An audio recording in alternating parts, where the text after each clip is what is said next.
एक तो ये है कि भाई डिजीफ्लिक्स एक प्लेटफॉर्म है जिसके ऊपर ये आने वाला है, और दूसरा ये है कि स्टोरी का नाम है द परफेक्ट स्ट्रिप। तीसरा ये कि ये ट्रायंगल है, मैं तीसरा हिस्सा नहीं हूँ ट्रायंगल। ये दो एक अहम हिस्सा है उस ट्रायंगल का, और एक इसमें जो लड़की है वो मिसिंग है, वो वहाँ शूट कर रही है, और बीच में मैं कहीं आ जाता हूँ स्टोरी के, मैं एक किलर हूँ। तो ले देखें ये 4 किरदार हैं जिनको लेके ये स्टोरी। सर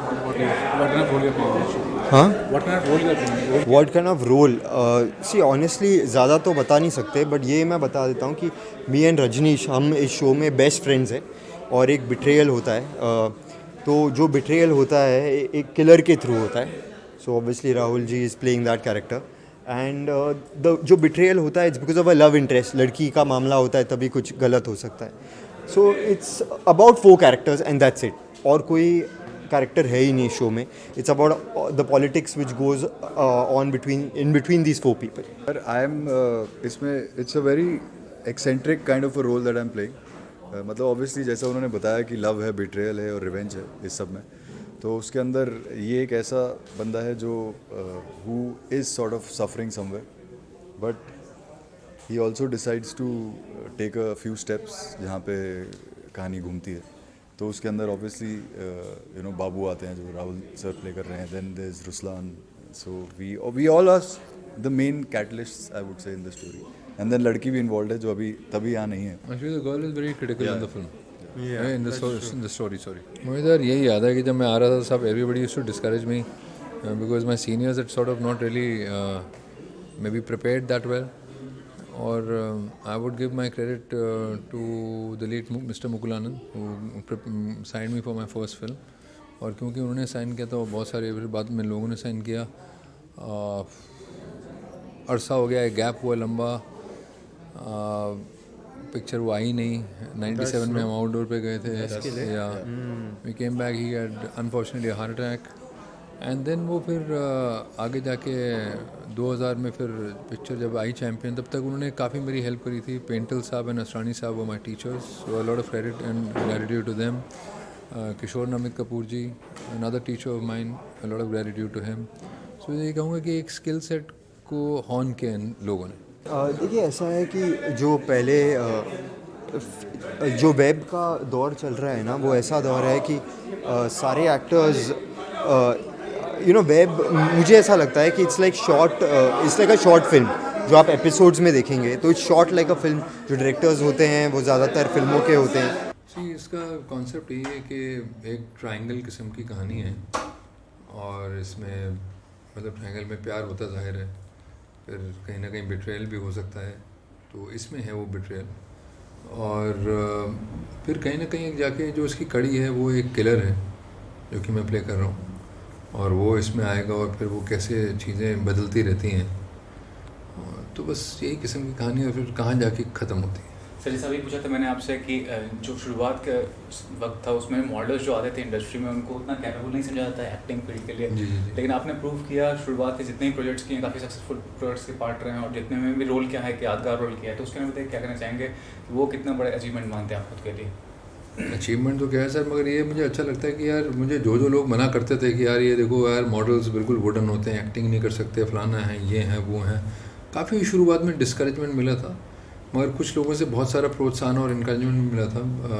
मिस्टर मुकुलानंद जो मेरे मेंटोर हैं, मैं सोचूंगा कि जिन्होंने मुझे फ़र्स्ट ब्रेक दिया वही मेंटोर होता है, और मेरे फर्स्ट को एक्टर मिस्टर सनी देओल, उन्होंने मेरे से बहुत कोऑपरेट किया। उस टाइम मेरे से गलतियाँ होती थी, क्योंकि पहली फिल्म में तो सभी से गलतियाँ होती हैं।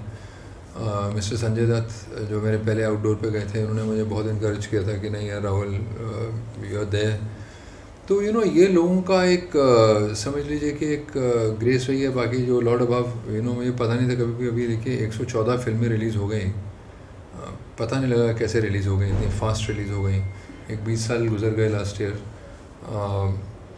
और जो कहता था कि यार ये एक्टिंग नहीं होती है मॉडल से, ये नहीं है वो नहीं है, मैं तो ये कहना चाहूँगा भैया कि 32 फिल्में तेलुगु में हो गई, 16 फिल्में तमिल में हो गई, 14-15 फिल्में कन्नड़ में हो गई, 4 फिल्में मलयालम में हो गई जिसमें कि 2 मिस्टर मोहनलाल जी के साथ हैं, 6 फिल्में पीटीसी मतलब पीटीसी के 2 अवार्ड्स हो गए, पंजाबी में हो गई 6 फिल्में, बाकी 61 फिल्में हिंदी में हो गई, और कुछ शोज़ हो गए हिंदी के जैसे कि मैंने किया द टेस्ट केस, जो कि मेरे दिल के काफ़ी करीब है। ऑल्ट के लिए था, समर खान ने इसको लिखा था और इसके डायरेक्टर थे विनय मैकुल और नागेश कुकनूर जी। फिर लास्ट ईयर अभी दिसंबर में एक रिलीज़ हुई फिल्म नेटफ्लिक्स पे संजू बाबा की, उसका एक अहम हिस्सा था मैं, तोरबाज। लास्ट ईयर ही एक हमेशा मुझे एक ख्वाहिश रहती थी जब हम ट्रेनिंग कर रहे होते थे कि यार 7 रस होते हैं यार, कुछ और भी करिए, ये करिए वो करिए, विभिन्न करिए। तो उस वक्त लगता था यार कोई कॉमेडी का हिस्सा बनूँ। एक शुरुआती में ऑफ कोर्स आवारा पागल दीवाना मिली थी, फिर अनीस बज़मी ने मुझे बहुत ही अच्छी फिल्म एक मुबारका दी, मगर उसमें ना एक स्ट्रेट फेस्ड कॉमेडी है।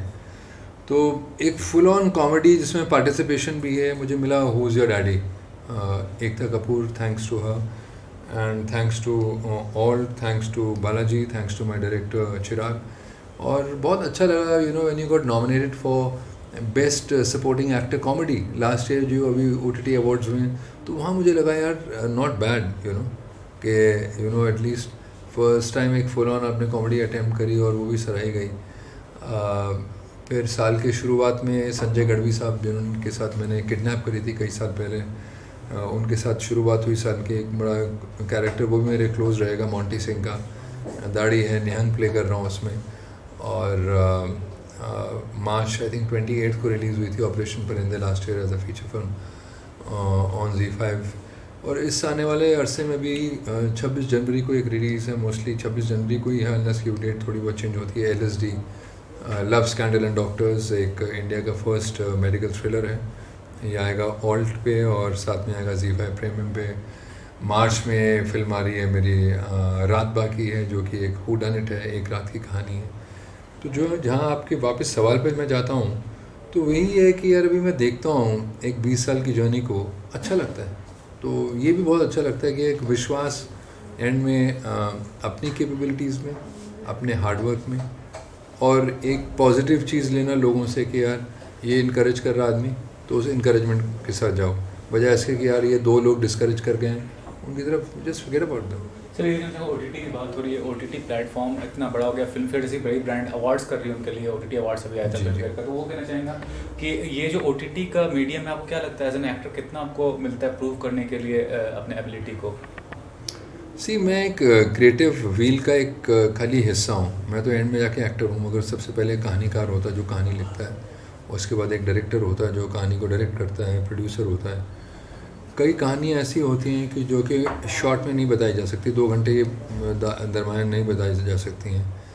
तो I think OTT is a fantastic platform all such stories for all such stories, जो कि एक लंबे मतलब कि एक सीज़न में बताई जाएँ। मतलब से इमेजिन 360 मिनट्स ऑफ प्रोग्रामिंग और 2 सीज़न में बताई जाए या 3 सीज़न में बताई जाए। और एज एन एक्टर नेचुरली यार जब वो एक कहानी एक लंबे समय पे के ऊपर बताई जाएगी, तो as an actor you get definitely more opportunity to go deeper into your role. मतलब जाहिर है कि यार एक सपोज़ एक 100 सीन का स्क्रीन प्ले है, उसमें आपके हिस्से आए 18 सीन। उस 18 सीन में आपको या 19 सीन में आपको या 20 सीन में आपको, या हो सकता है 15 सीन में, या हो सकता है 12 सीन में आपको पेश करना पड़े अपना कैरेक्टर। और वही कहानी अगर आप एक 360 मिनट की प्रोग्रामिंग है और वही आपका स्क्रीन प्ले बढ़ गया, आपका 100 सीन से 250 सीन्स का हो गया या 250 सीन्स का हो गया, तो जाहिर है कि उस कैरेक्टर को जो आप प्ले कर रहे हैं आपके इससे आगे सपोज 30 से 35 सीन या 40 scene, you have a much bigger platform to do a start, middle, end to a character.